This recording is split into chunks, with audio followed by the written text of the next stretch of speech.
Bom dia! Mais uma manhã para que possamos refletir um pouco mais sobre a nossa existência, não é mesmo? Então, hoje o tema de hoje é bem gostoso e eu confesso para vocês que de fato este é o tema que faz o meu coração bater forte, forte, forte. Ontem eu falava sobre as nossas capacidades e as nossas habilidades e também coloquei que precisamos usar das nossas habilidades para que possamos chegar onde de fato o meu coração bate mais forte. Vocês lembram que eu falei isso? Nós somos chamados, criados e chamados a algo que no mundo inteiro, na existência inteira, só eu vou fazer. E é único. Eu fui pensado, eu fui amado, eu fui criado, eu fui desejado para uma missão, que é a missão de Meirinha.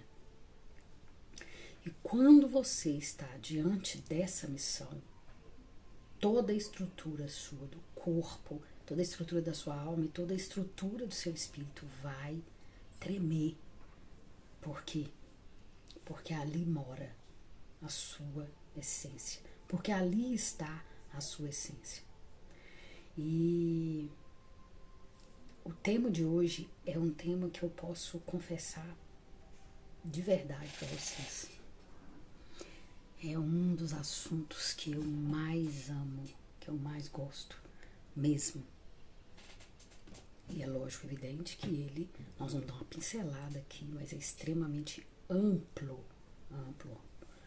Quando eu tive o contato, meu primeiro contato, eu acredito assim, tem muito, muito tempo, muitos anos, né? Mas saber se não tem mais uns 27 anos, meu primeiro contato com esse tema, eu era ainda muito mais jovem e o quanto que esse tema já balançou meu coração, tá? Durante todo o tempo, eu digo assim, ter contato com ele de uma forma muito mais concisa, tá? Porque dificilmente você não vai ter contato com esse tema durante a sua vida. Mas, muitas das vezes você vai escutar ele de forma de várias linguagens, de vários tipos de fala. E hoje eu quero usar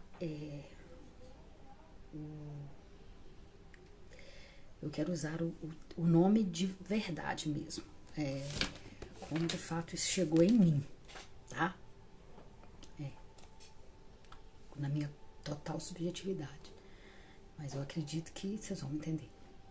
Então vamos começar. Beijo, beijo, beijo, beijo grande. Vamos lá. Hoje eu quero falar sobre as virtudes e sobre os vícios. Eu sou realmente uma pessoa apaixonada com esse tema. As 8 doenças espirituais e os 8 remédios, as nossas forças e as nossas fraquezas. As 8 doenças, elas são primárias. É delas que se origina todo o resto. E as nossas forças, que também é delas que se origina todo o resto de nossas forças, né? Elas são a cabeça mesmo.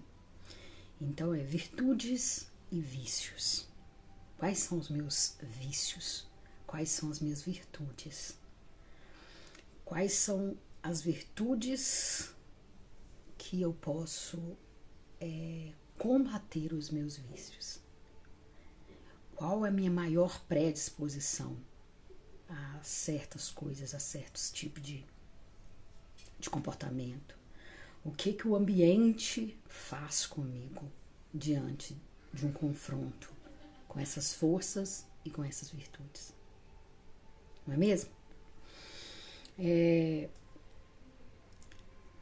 Vou ler para vocês aqui uma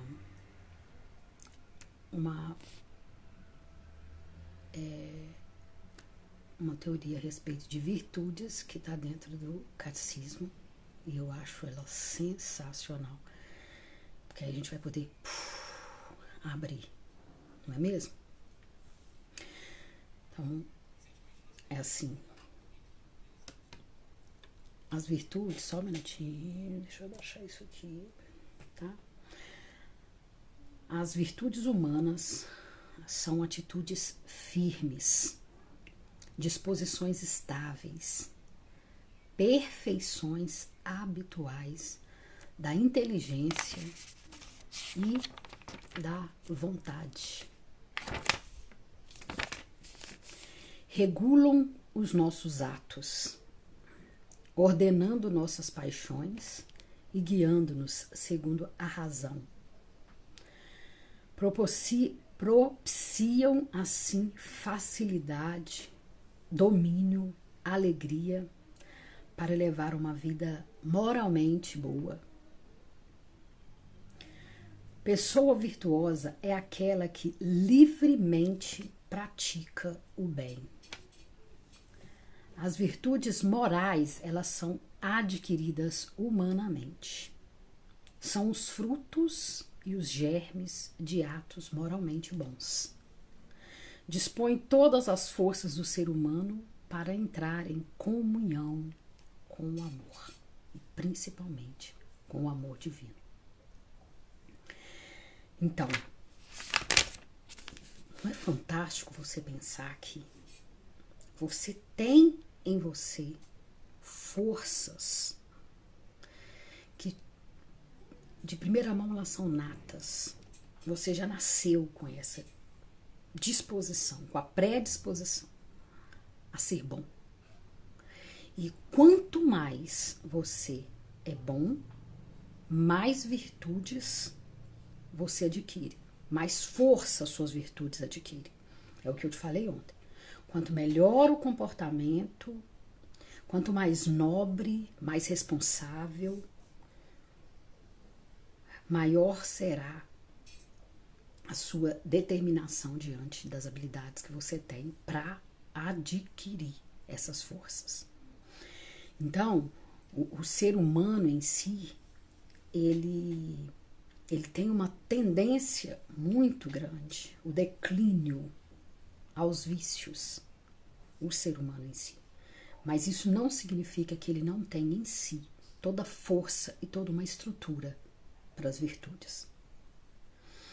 Quando você está no declínio dos vícios, eu digo que os vícios, as fraquezas, não sei se é porque, né, tem aquela conotação de descer e subir.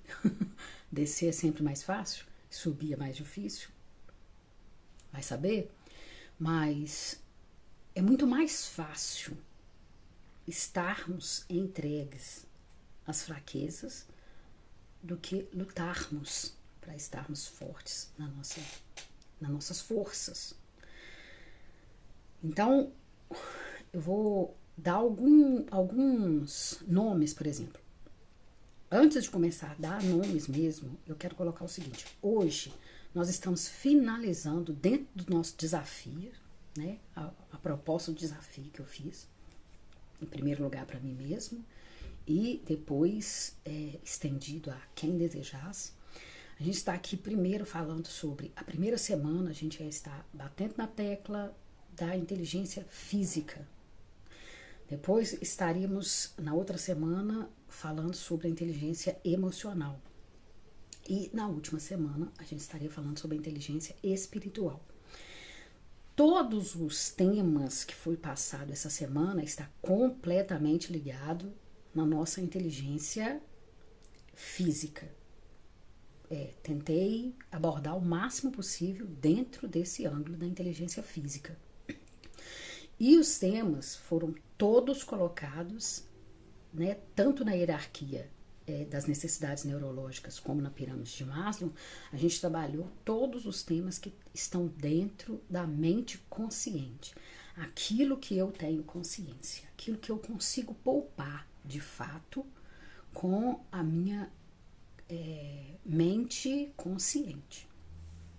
E aí a gente passou por 7 temas, né?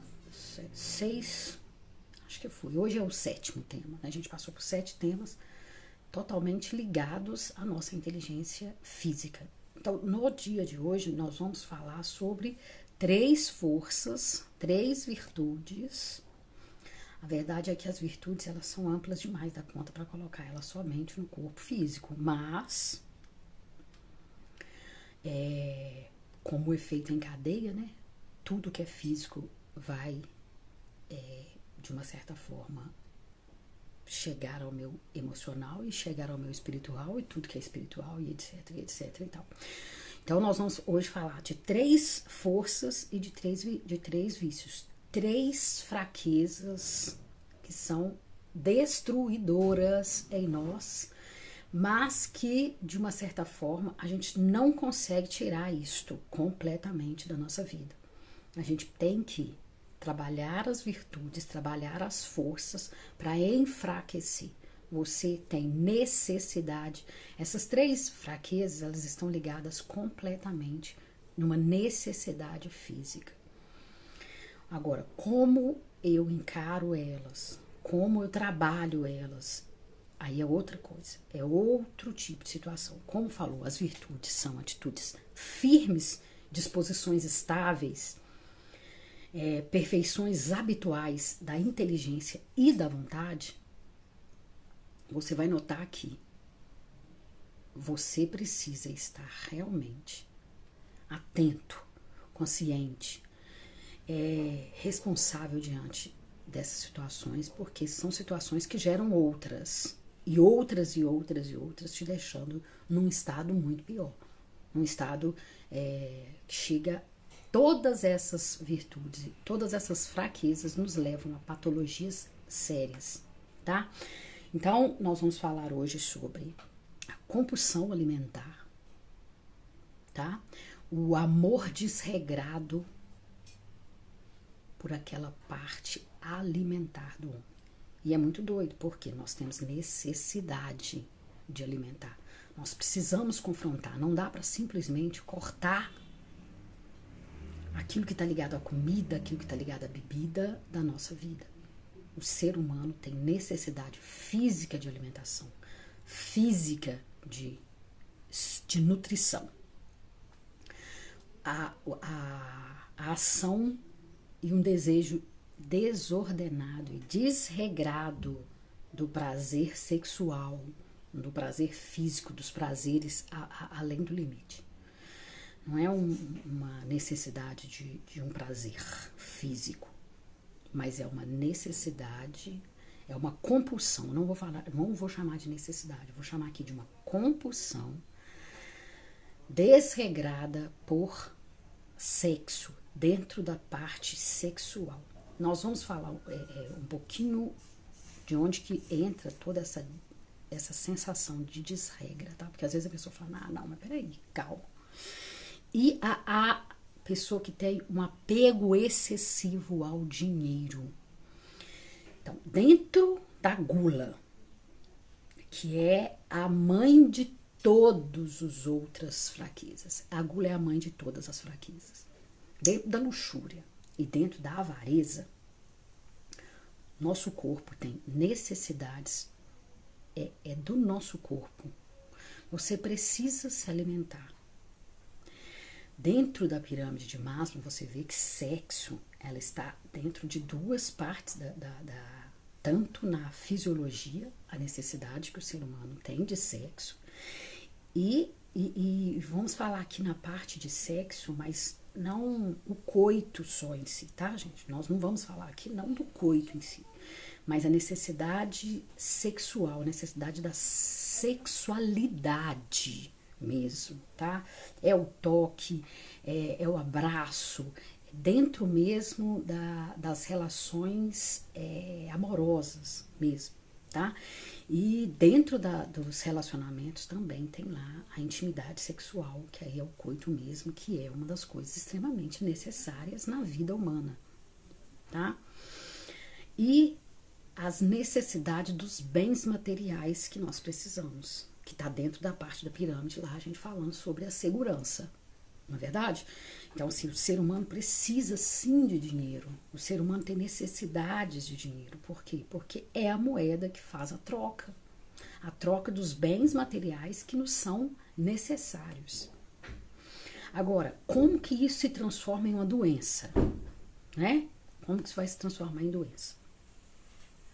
Quando você usa da sua alimentação como fuga, quando você usa da sua alimentação como algo que não é para uma necessidade básica, aquilo que só é a necessidade de se alimentar, mas é uma desregra muito maior naquilo que está ligado diretamente a uma satisfação, um desejo, e você todo mundo, quando a gente fala sobre a respeito da gula, as pessoas sempre pensam numa pessoa gorda. E se você fosse trazer uma imagem rápida na sua cabeça sobre a gula, sobre essa doença, você vai ver uma pessoa gorda e você vai ver uma pessoa atacando a geladeira, atacando uma bandeja de bolo maravilhosa ou uma mesa lotada de comida, sabe? Não tem nada a ver. A gula, ela passa por um desejo desregrado pela alimentação. E existe um desejo desregrado até daquele que quer reter para si aquilo.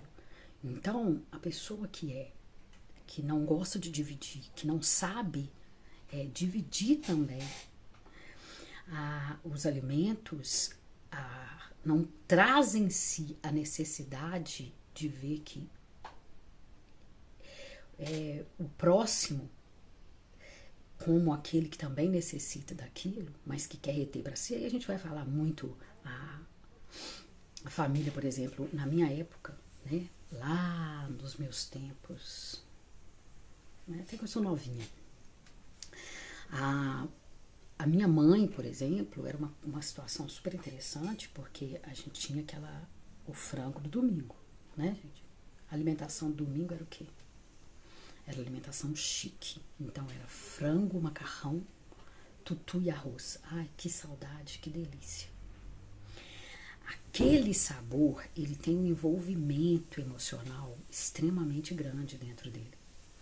Mas voltando um pouquinho atrás aqui, o frango era dividido, já tinha até quem tinha um pedaço. Tipo, o meu era o contracoxa. Nossa, o contracoxa de meirinha tinha que estar guardada na família que não tinha lá grandes postas, a gente não era rico, mas aquele franguinho de domingo era certo. E eu sempre lembrava dela comendo pé de galinha. Aquela coisa de deixar o melhor para os filhos que a mãe tem é algo extraordinário. Particularmente falando, eu acho que eu não entro muito nessa regra aí, não tô precisando de fazer um exame de consciência. Mas mudaram-se muito as coisas. Hoje, graças a Deus, as pessoas têm uma quantidade, um abastamento muito maior das coisas e a gente não valoriza mesmo certo tipo de coisa. Mas aí se eu chegasse na alimentação do domingo e o meu contracoxa não estivesse lá. Mas quando você quer reter aquilo para você, quando você come escondido, quando você... Às vezes a pessoa é magrinha, mas ela gosta só de iguarias. Não agradece o que tem. E, na verdade, não se alimenta porque o seu corpo precisa. A virtude está em se alimentar para o seu corpo se manter são. E não para que você só obtenha satisfação. Porque satisfação por satisfação jamais vai te saciar. Jamais. Uma pessoa que usa da satisfação só para a satisfação, ela vai passar a vida inteira buscando uma satisfação maior e ela não vai conseguir. E como a gula é a mãe de todas, ela vai gerar em você uma situação enorme de outros tipos de males, né?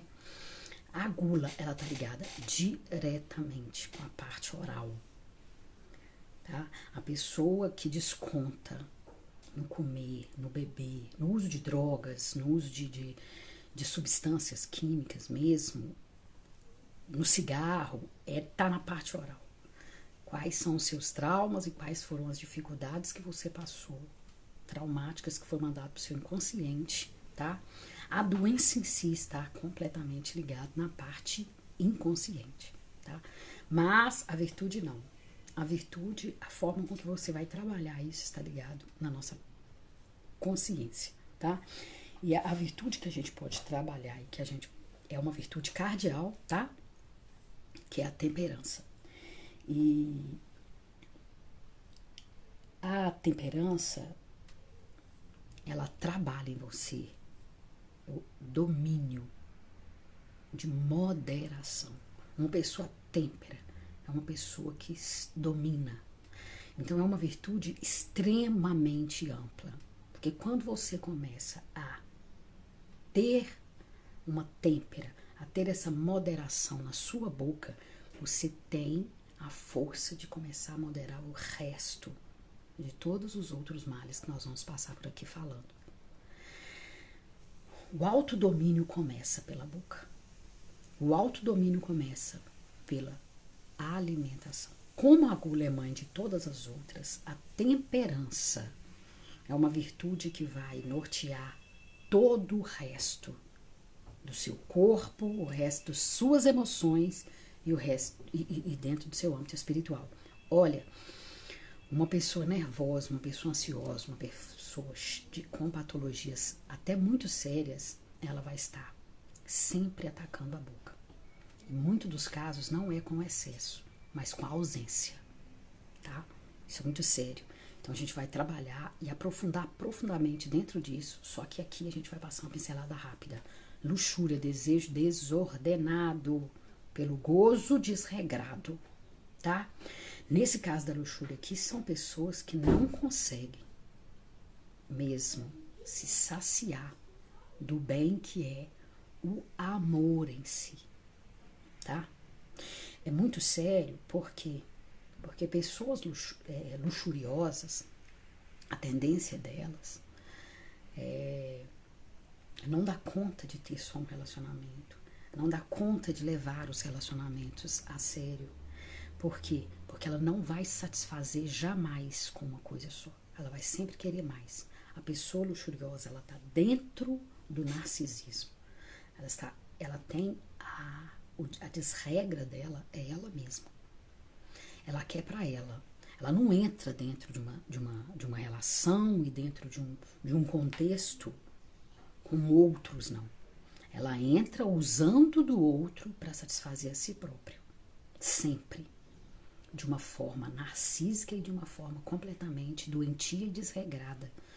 Então, é uma doença muito grave, muito séria, tá? E tem várias outras. A gente vai passar por aqui falando.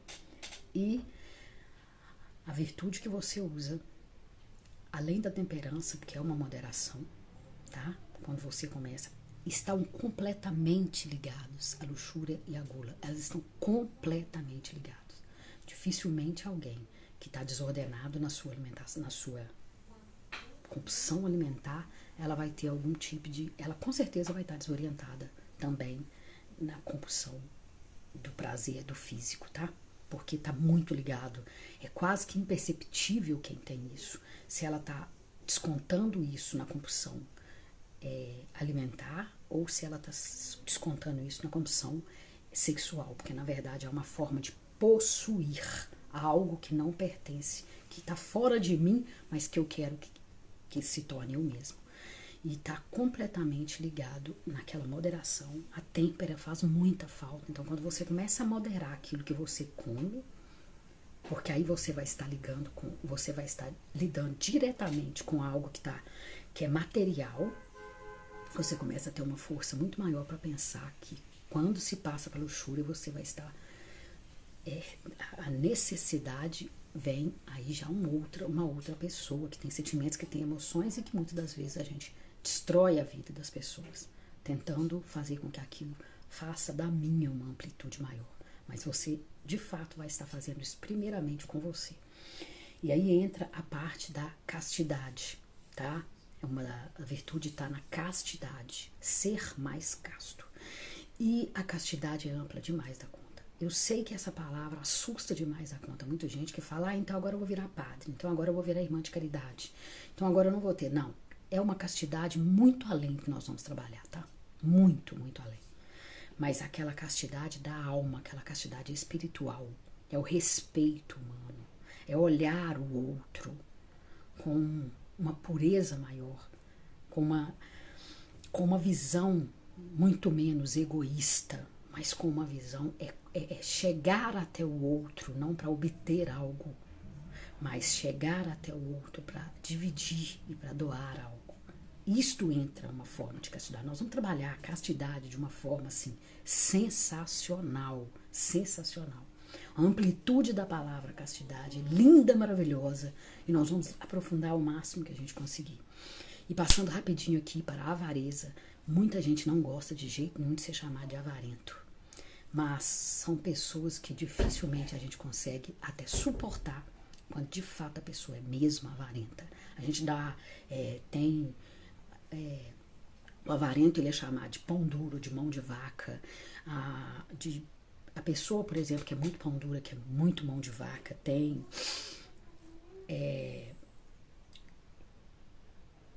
eu não sei se você nota, mas a pessoa que ela gosta dos outros, ela não gosta de dividir, mas ela gosta de ter do outro, não é verdade? A pessoa que o avarento é tão sério porque olha pra você ver como é que vai subindo e vai ficando mais pesado, né? O avarento, ele não só quer para ele, mas ele quer que ele tenha muito mais, sempre. Então, é muito sério essa questão da avareza, tá? Por quê? Porque o avarento, ele não gosta de dividir. Ele pode até se tornar o maior benfeitor da paz, tá? Te amo! Ele pode até se tornar o benfeitor, o lindo, maravilhoso, que faz caridade, que ajuda o próximo e que adora mostrar para todo mundo que é o próprio caridoso. Mas na verdade isso é mentira. O avarento, ele quer glória, ele quer honra, ele quer mostrar para todo mundo aquilo que é o oposto dele. E ele tem uma necessidade absurda de reter, mas para ele. Por quê? Porque no fundo, ele quer que as pessoas tenham. Ele quer ter mais. Mas se ele quisesse só ter mais, não fazia mal. Não, ele quer ter tudo. No fundo, ele vai estar sempre insatisfeito com aquilo que o outro consegue. Ele é que é possuidor de todas as coisas. E eu quero deixar uma fala muito séria aqui, muito, muito séria. De todas essas três fraquezas que o ser humano tem, isso é doença, e nós vamos aprofundar sim sobre isso, tá? Sobre todas essas fraquezas que eu estou falando aqui, olha, o grande problema está em como eu convivo, em como eu lido com essa situação. Por exemplo, os bens materiais. Está longe de eu acreditar ou de eu bater na tecla aqui de que dinheiro faz mal, de que dinheiro é ruim, de que a pessoa que tem posses, que tem condições e que corre atrás e que tem mesmo muito dinheiro é uma pessoa avarenta. Não, mentira. O avarento é aquele que faz mau uso de suas posses, faz mau uso do seu dinheiro, e muito mais aquele que faz mau uso de como vai ganhar, aquele que tem atitudes hostis de como vai ganhar aquele dinheiro, tá? É esse que é o avarento. Dinheiro é um bem necessário, e o quanto mais você poder correr atrás e conseguir seu dinheiro, ótimo, mas dinheiro é um bem perigosíssimo, porque ele revela muito do homem. Ele revela muito da nossa natureza. Porque tem uma frase que fala, dá dinheiro para o homem e vai ver o que ele é. Então, como você usa o dinheiro faz toda a diferença. Toda a diferença. Se você é uma pessoa abastarda, se você tem realmente condições, preste bem atenção em como seu dinheiro tem sido usado. Agora, se você é uma pessoa Muitas pessoas que têm pouco, não tenha medo de correr atrás de ter mais. Isso não é nenhum pecado, isso não é doença, isso não faz mal nenhum. Agora, como você faz uso de cada coisa? Como que você faz uso da comida? Como que você faz uso do sexo? Como que você faz uso do outro? Como que você faz uso do dinheiro? Isso faz uma diferença gigantesca na sua vida. Muito. Agora, se você usa isso de forma correta, se você faz uso disso de uma forma justa, porque na avareza aí, a virtude que a gente tem isso nato, tá? É a justiça. A forma que você é justo diante de todas as coisas faz uma diferença gigantesca em tudo que você pode. Você pode ter tudo. Ontem a gente falou sobre habilidades, capacidades, habilidades. Você pode ir aonde você quiser, você pode chegar lá em cima no topo, até porque a nossa ideia aqui é chegar lá em cima no topo das nossas realizações pessoais. Mas como que eu vou chegar lá? Como que eu vou fazer uso de todos os benefícios? Então, se você estiver munido, rodeado de virtudes, rodeado de forças, você vai chegar lá em cima, tendo tudo que você sempre desejou, tendo tudo aquilo que você realmente é merecedor, porque você fez um caminho para chegar na sua realização pessoal, mas você vai chegar lá livre e são. Você não vai chegar lá em cima doente, porque uma pessoa doente, no fundo, ela não sabe aproveitar. Ela não vai ter, de fato, a capacidade de saborear as suas vitórias. Então a gente vai ficando por aqui. Grande beijo. E semana que vem, amanhã, a gente vai brincar um pouquinho de um bate-papo bem gostoso, às 17 horas, tá? Não esqueçam. E na segunda-feira a gente continua aqui às 8 da manhã, trabalhando e falando e refletindo um pouquinho agora na semana que vem sobre a inteligência emocional. Tá bom? Um grande beijo e até amanhã, se Deus quiser.